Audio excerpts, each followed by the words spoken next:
welcome back to my YouTube channel. As you know, I am still currently reading The Elite by Kiera Cass.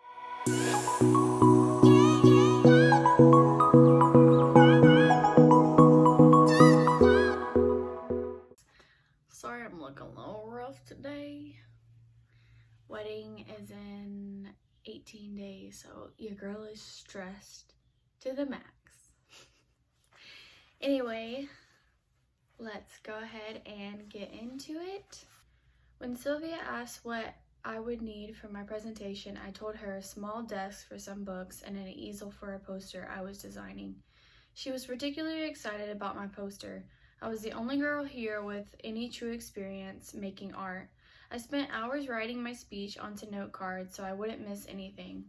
Flagging section in books to be my resources mid-presentation and rehearsing it in the mirror to get through the parts that particularly worried me. I tried not to think too hard about what I was doing, otherwise my whole body started trembling. I asked Anne to make me a dress that looked innocent, which made her eyebrows pucker. "You make it sound like we've been sending you out in lingerie," she said mockingly. I chuckled. "That's not what I mean at all. You know I love the dresses you've made me. I just want to seem angelic." She smiled to herself. "I think we can come up with something." They must have been working like crazy because I didn't see Anne, Mary, or Lucy the day of the report until the hour before it started, when they came bustling in with the dress. It was white, gauzy, and light, adorned with one long stream of green and blue tulle running along the right side. The bottom fell in such a way that it looked like a cloud, and its empire waist added a level of virtue and grace to the gown. I felt lovely in that dress. It was by far my favorite of everything they designed for me, and I was glad it worked out that way. It would probably be the last dress of theirs I'd ever wear. It had been hard to keep my plan a secret, but I did. When the girls asked what I was doing, I simply said it was a surprise. I got a few skeptical looks for that, but I didn't care. I asked my maids not to touch the things on my desk, not to even clean, and they obeyed, leaving my notes face down. No one knew. The person I most wanted to tell was Aspen, but I refrained.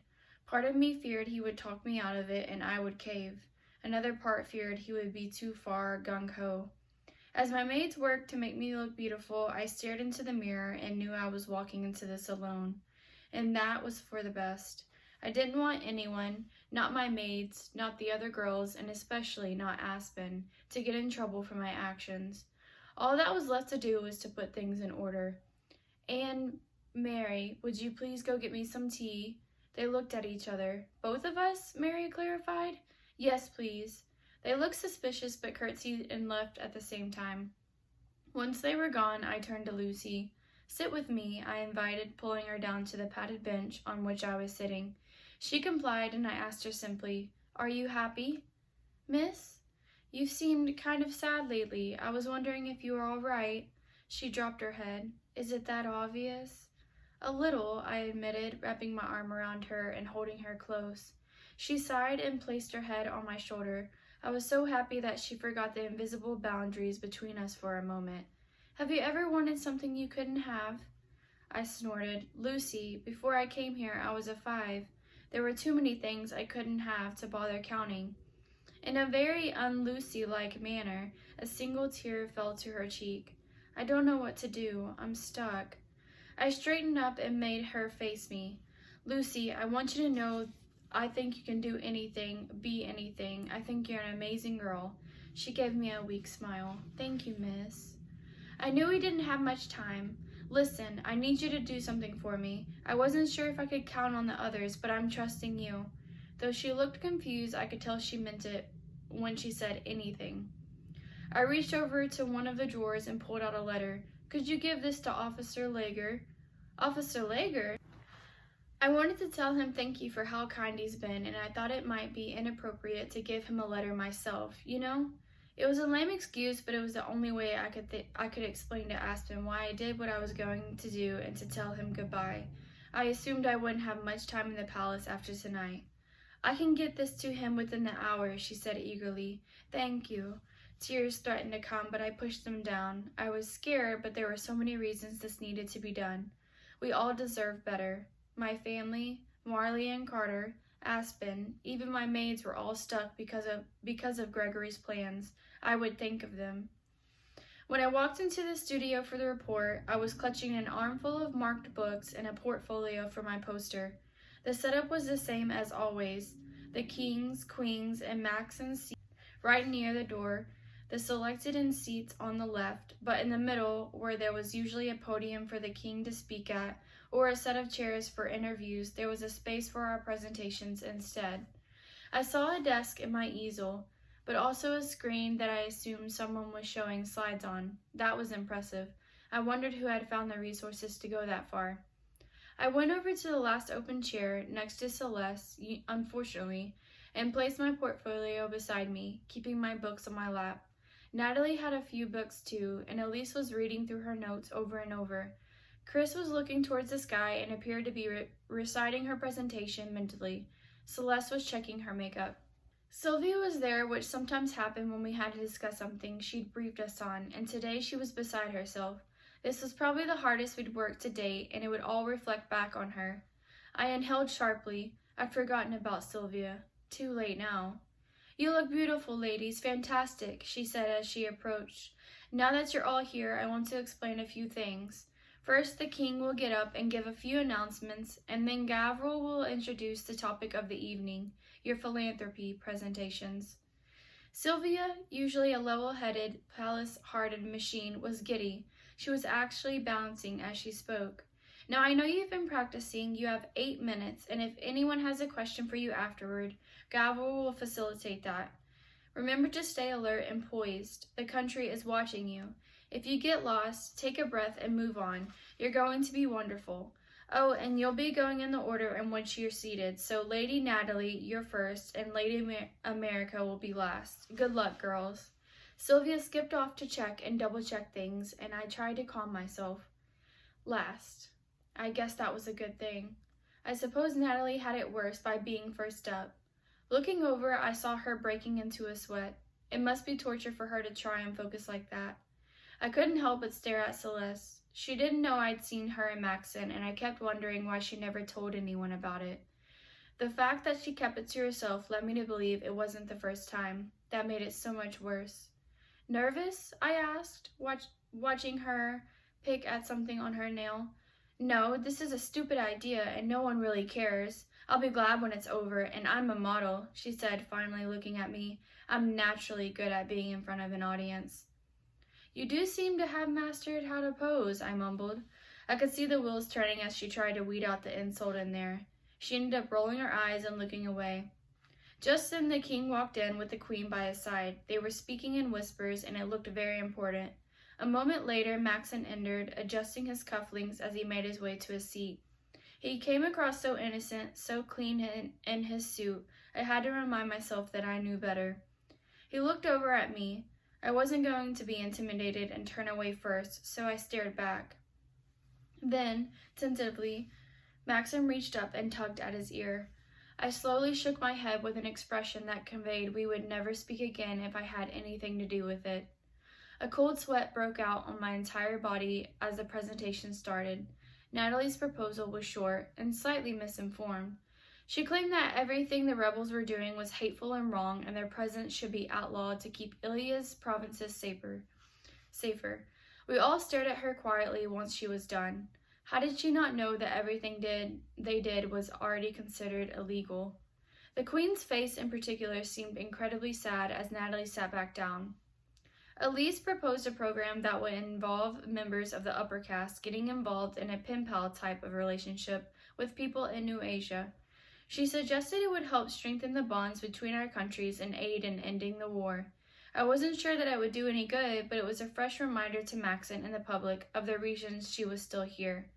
The Queen asked if she happened to know anyone in New Asia who would be open to being in the program, and Elise assured her that she did. Chris's presentation was spectacular. She wanted to revamp the public school systems, which I already knew was an idea near and dear to both the Queen's and Maxon's hearts. As the daughter of a professor, I was sure she'd been thinking about this her whole life. She used the screen to show pictures from her home province's schools that her parents had sent to her. It was plain to see the exhaustion on the teacher's face, and in one picture, it showed a room where 4 children were sitting on the floor since there weren't enough chairs. The Queen piped up with dozens of questions, and Chris was quick to answer. Using copies of old reports about financial issues we'd read, she'd even found a place where we could borrow the money to start the work and had ideas on how to continue the funding. As she sat down, I saw Maxon give her a smile and a nod. She responded by blushing and studying the lace on her dress. It was really cool of him to play with her like that, considering how intimate he was with Celeste, but I was done interfering. Let him do what he wanted. Celeste's presentation was interesting, if slightly manipulative. She suggested that there be a minimum payment wage for some of the lower castes. It would be a sliding scale based on certifications. However, to get those certifications, the 5s, 6s, and 7s would have to go to school, which they would have to pay for, which would mostly benefit the 3s, as they were the authorized teachers. Since Celeste was a 2, she had no idea we had to work around the clock to make ends meet. No one would have the time to get these certifications, meaning their pay would never change. On the surface it sounded nice, but there was no way it would work. Celeste returned to her seat, and I trembled when I stood. For a brief second I considered pretending to pass out, but I wanted this to happen. I just didn't want to face what would come after. I placed my poster, a diagram of the cast, on the easel and set my books in order on the desk. I took a deep breath and gripped my cards, surprised to find that when I started, I didn't even need them. Good evening, Ilya. Tonight I come to you not as one of the elite, not as a 3 or a 5, but as a citizen, an equal. Based on your caste, your experience of our country is shaded a very specific way. I can say that for certain myself. But it wasn't until recently that I understood how deep my love for Ilya went. Despite growing up sometimes without food or electricity, despite watching people I love forced into the stations we are assigned at birth with little hope for change, despite seeing the gaps between myself and others because of this number, even though we aren't very different, I looked over to the girls. I found myself in love with our country. I switched the card automatically, knowing the break. What I propose wouldn't be simple. It might even be painful, but I genuinely believe it would benefit our entire kingdom. I inhaled. I think we should eliminate the caste. I heard more than one gasp. I chose to ignore them. I know there was a time when our country was new, when the assignment of these numbers helped organize something that was on the brink of not existing, but we are no longer that country. We are so much more now. To allow the talentless to have exalted privileges and suppress what could be the greatest minds in the world for the sake of an archaic organization system is cruel, and it only stops us from becoming the best we can be. I noted a poll from one of Celeste's discarded magazines after we talked about having a volunteer army, and 65% of the people thought it was a good idea. Why eliminate that career path completely for people?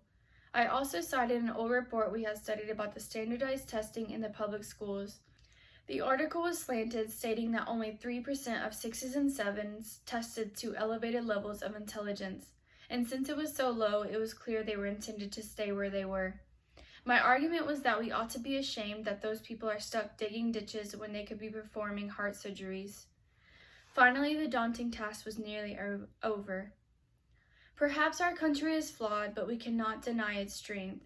My fear is that, without change, that strength will become stagnant. And I love our country too much to let that happen. I hope too much to let that happen. I swallowed, grateful that at least it was over now.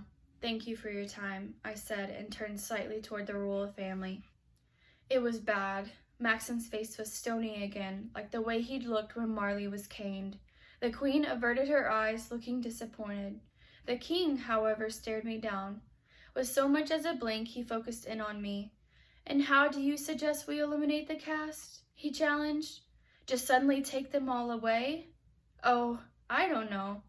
"And you don't think that would cause riots, complete mayhem, allow for rebels to take advantage of public confusion?" I hadn't thought this part, though. All I could process was how unfair it all was. "I think the creation caused a decent amount of confusion, and we managed that. In fact, I reached to my pile of books. I have a description here." I started looking for the right page in Gregory's diary. "Are we off?" he bellowed. "Yes, Majesty," someone called. I looked up and saw that all the lights that usually indicated that the cameras were on had gone dim. In some gesture I'd missed, the king had shut down the report. The king stood. "Point them to the ground." Each camera was aimed to the floor. He stormed over to me and ripped the diary from my hands. "Where did you get this?" he yelled. "Father, stop!" Maxon joggled up nervously. "Where did she get this? Answer me."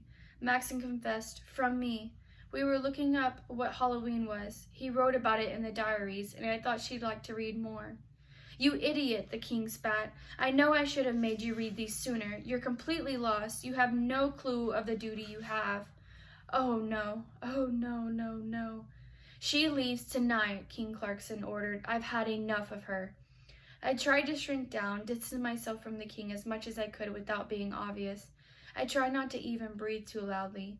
I turned my head towards the girl, for some reason focusing on Celeste. I'd expect her to be smiling, but she was nervous. The king had never been like this.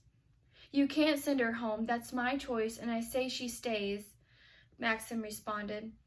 "Maxon Calix Shreve, I am the king of Ilia, and I say—" "Could you stop being the king for 5 minutes and just be my father?" Maxon yelled. "This is my choice. You got to make yours, and I want to make mine. No one else is leaving without my say-so." I saw Natalie lean into Elise. They both looked like they were shaking.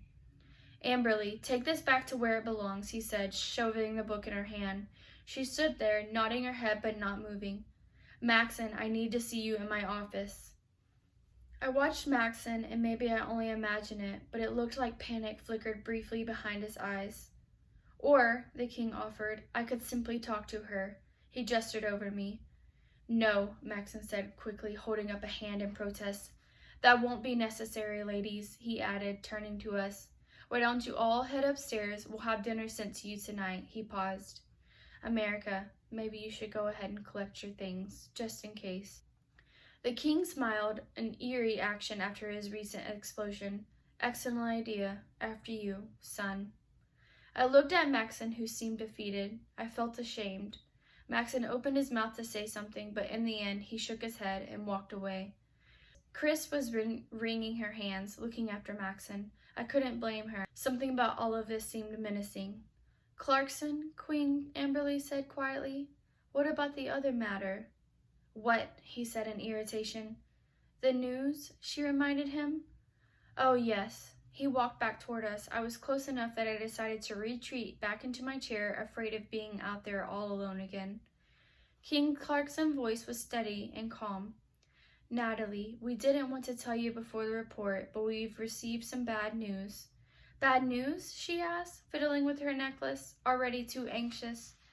The king came closer. "Yes, I'm sorry for your loss, but it appears the rebels took your sister this morning." "What?" she whispered. "Her remains were found this afternoon. We're sorry." To his credit, there was something close to sympathy in his voice, though it sounded more like training than genuine emotion. He quickly returned to Maxon, escorting him forcefully out the door as Natalie broke into an ear-shattering scream. The queen rushed over to her, smoothing her hair and trying to calm her down. Celeste, never too sisterly, quietly left the room with an overwhelmed Elise close behind. Chris stayed and tried to comfort Natalie, but once it was clear that she couldn't do much, she left as well. The queen told Natalie there would be guards with her parents for good measure and that she would be able to leave for the funeral if she wanted to, holding on to her the whole time. Everything had gotten so dark so quickly, I found myself frozen in my seat. When the hand appeared in front of my face, I was so startled I shied away. "I won't hurt you," Gavril said. "Just want to help you up." His lapel pin shimmered, reflecting the light. I gave him my hand, surprised by how shaky my legs were. "He must love you very much," Gavril said once I had my footing. I couldn't look at him. "What makes you say that?" Gavril sighed. "I've known Maxon since he was a child. He's never stood up to his father like that." Gavril walked away then, talking to the crew about keeping all that they had heard tonight quiet. I went to Natalie. It wasn't like I knew everything about her, but I was sure she loved her sister the way I loved May, and I couldn't imagine the ache she must be feeling. "Natalie, I'm so sorry," I whispered. She nodded. That was the most she could manage. The Queen looked up to me sympathetically, not sure how to convey all her sadness. And I'm sorry to you too. I wasn't trying to. I know, dear. With how Natalie was doing, asking for more of a goodbye was too selfish, so I gave the Queen a final, deep curtsy and slowly left the room, wallowing in the disaster I'd created.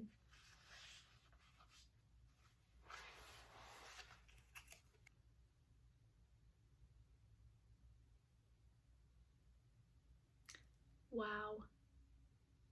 That was chapter 27 of The Elite with Kiera Cass. Thank you so much for reading this along with me. I will see you next for chapter 28. Have a good night.